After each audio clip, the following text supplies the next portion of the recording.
Shalom saudara sekalian, hari ini kita kembali merenungkan firman Tuhan, dan firman Tuhan diambil dari Hakim-Hakim 14 ayat 1 sampai dengan 20. Simson pergi ke Timna dan di situ ia melihat seorang gadis Filistin.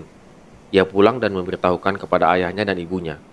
Di Timna aku melihat seorang gadis Filistin. Tolong ambillah dia menjadi istriku. Tetapi ayahnya dan ibunya berkata kepadanya, tidak adakah di antara anak-anak perempuan sanak saudaramu atau di antara seluruh bangsa kita seorang perempuan, sehingga engkau pergi mengambil istri dari orang Filistin, orang yang tidak bersunat itu? Tetapi jawab Simson kepada ayahnya, ambillah dia bagiku sebab dia kusukai. Tetapi ayahnya dan ibunya tidak tahu bahwa hal itu daripada Tuhan asalnya, sebab memang Simson harus mencari gara-gara terhadap orang Filistin. Karena pada masa itu, orang Filistin menguasai orang Israel. Lalu pergilah Simson beserta ayahnya dan ibunya ke Timna. Ketika mereka sampai ke kebun-kebun anggur Timna, maka seekor singa muda mendatangi Simson dengan mengaum. Pada waktu itu berkuasalah roh Tuhan atas dia, sehingga singa itu dicabiknya seperti orang mencabik anak kambing tanpa apa-apa di tangannya.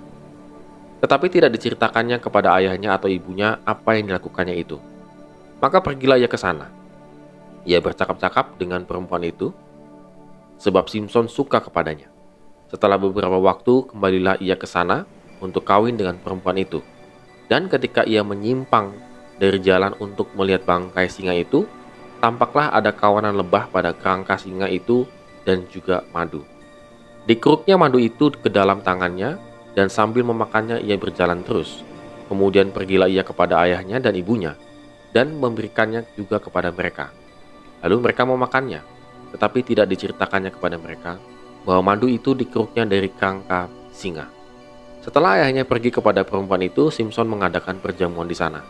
Sebab demikianlah biasanya dilakukan orang-orang muda. Ketika mereka melihat dia, dipilihlah 30 orang kawan untuk menemani dia. Kata Simson kepada mereka, aku mau mengatakan suatu teka-teki kepada kamu. Jika kamu dapat memberi jawaban yang tepat kepadaku dalam 7 hari selama pertemuan ini berlangsung dan menebaknya, maka aku akan memberikan kepadamu 30 pakaian lenan dan 30 pakaian kebesaran. Tetapi jika kamu tidak dapat memberi jawaban kepadaku, maka kamulah yang harus memberikan 30 pakaian dalam dan 30 pakaian kebesaran kepadaku. Kata mereka kepadanya, katakanlah teka-tekimu itu supaya kami dengar. Lalu katanya kepada mereka, dari yang makan keluar makanan, dari yang kuat keluar manisan. Ada 3 hari lamanya mereka tidak dapat menjawab teka-teki itu. Pada hari ke-7 berkatalah mereka kepada istri Simson, bujuklah suamimu, supaya diberitahukannya kepada kami jawab teka-teki itu.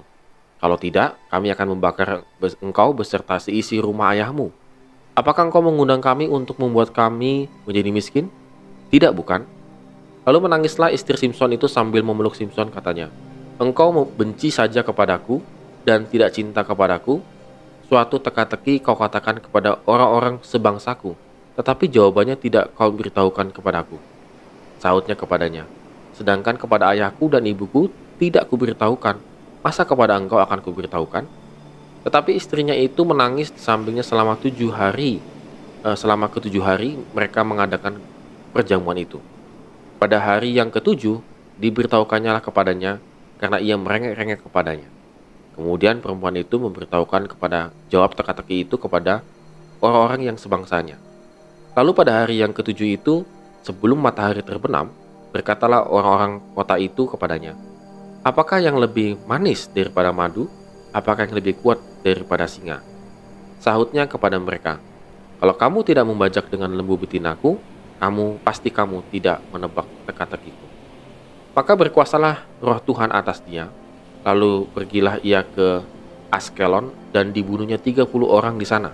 Diambilnya pakaian mereka dan diberikannya pakaian-pakaian kebesaran itu kepada orang-orang yang dapat memberi jawab teka-teki itu. Tetapi amarahnya masih juga menyala-nyala, lalu pulanglah ia ke rumah ayahnya. Maka diberikanlah istri Simson itu kepada kawannya, bekas pengiringnya. Saudara, kita melihat bagaimana Simson itu mengambil istri dari kalangan orang Filistin. Dan hal ini memang sengaja supaya Simson memiliki cara untuk mencari gara-gara kepada orang Filistin.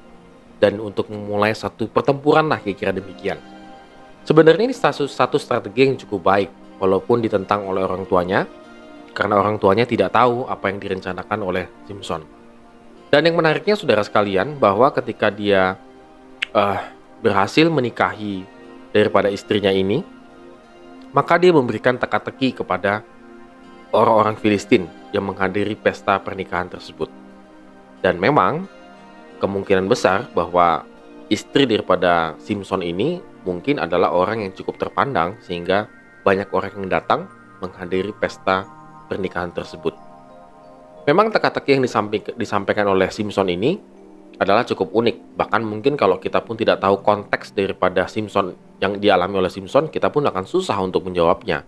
Karena Simpson sebelumnya berantem dengan singa, mengalahkan singa menjadi bangkai, lalu keluarlah madu. Ini adalah satu peristiwa yang cukup unik sebenarnya ya. Dan kita tidak akan paham teka-teki itu kalau tidak tahu cerita tersebut. Nah, apa yang bisa kita lihat dari teka-teki Simpson ini ketika dia menikah dan lain sebagainya? Yang pertama, saudara, Simpson kalah taruhan dengan orang Filistin karena ia tidak dapat menjaga rahasia. Simpson itu membawa bencana atas dirinya sendiri dengan memberitahukan rahasia kepada istrinya hanya karena ia memohon terus-menerus, merengek-rengek. Padahal ia tidak menceritakan rahasia itu juga kepada orang tuanya. Jadi sebenarnya strategi yang tadi awalnya untuk mencari gara-gara dengan orang Filistin tidak berhasil. Karena Simpson akhirnya ngasih tahu kepada istrinya. Seandainya strategi itu berhasil, sebenarnya secara tidak langsung Simpson itu ingin mengatakan kepada para musuhnya lah, orang Filistin, bahwa pada saat ini muncul orang yang lebih cerdas gitu, kira-kira gitu ya, orang yang lebih cerdas daripada kalian, hai bangsa penjajah. Dan pada saat ini kalian harus bersiap-siap bahwa kami bisa menjadi lebih hebat daripada kalian, hai orang Filistin. Seandainya teka-teki itu tidak bisa dipecahkan.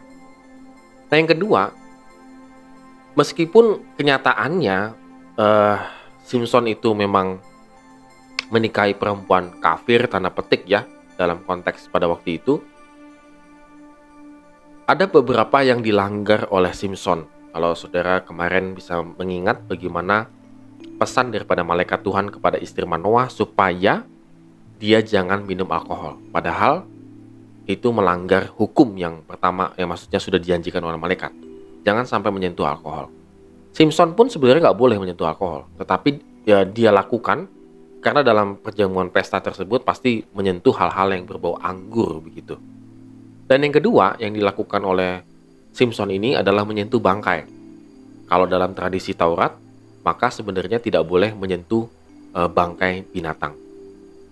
Artinya dengan kata lain saudara sekalian, bahwa mengapa Simpson ini tanda petik ya melanggar ya, seperti kayak melanggar misalnya menikahi perempuan bukan sebangsanya, kemudian dia mabuk lah begitu ya dalam pesta, menyentuh anggur dalam pesta pernikahannya.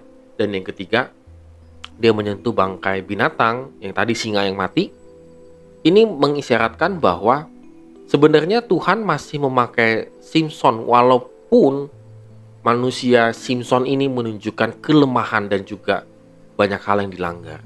Dengan kata lain, Tuhan ingin mengatakan kepada bangsa Israel pada waktu itu bahwa Tuhanlah yang mengendalikan, bahwa Tuhanlah yang sebenarnya penyelamat, the savior sejati untuk bangsa Israel.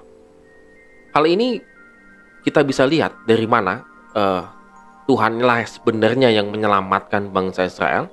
Dua kali Alkitab mencatat, maka pada waktu itu berkuasalah roh Tuhan atas dia, di ayat yang ke-6 ketika melawan singa. Lalu kemudian di ayat yang ke-19, maka berkuasalah roh Tuhan atas dia sewaktu dia Simpson membunuh 30 orang di sana. Kuasa Tuhanlah yang menggerakkan Simpson untuk berhasil. Walaupun Simpson itu boleh dikatakan banyak sekali melanggar perjanjian-perjanjian. Saudara, saya rasa juga sama dengan kita ya saudara. Kita seringkali banyak melanggar firman Tuhan dalam hidup kita, tetapi kita nggak sadar.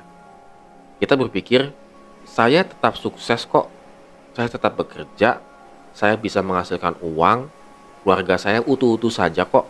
Walaupun saya jarang ke gereja, jarang baca firman Tuhan, jarang berdoa, saya tetap sukses. Sebenarnya, kalau kita sadar, itu adalah anugerah Tuhan semata, supaya Tuhan menantikan kita untuk bertobat. Saudara, sama juga dengan keadaan Simpson ini, saudara. Dia diberikan hikmat, dia diberikan kekuatan yang super, tetapi dia juga memiliki banyak sekali kelemahan dalam kehidupan Simpson ini. Banyak pelanggaran juga yang dilakukan oleh Simpson ini. Tetapi Tuhan masih memakai Simpson. Karena pada intinya, Tuhanlah yang sebenarnya menjadi penyelamat sejati bagi bangsa Israel. Namun, pada waktu itu bangsa Israel tidak sadar bahwa Tuhanlah yang sebenarnya menjadi sandaran mereka. Saudara, janganlah juga kita menjadi demikian, saudara. Jangan sampai kita bersandar kepada pengertian kita sendiri, kita bersandar pada kekuatan kita sendiri. Tetapi marilah kita melihat kehidupan kita ini adalah anugerah Tuhan semata, satu kesempatan yang Tuhan berikan supaya kita semakin mengasihi Dia. Amin. Tuhan Yesus memberkati kita semua.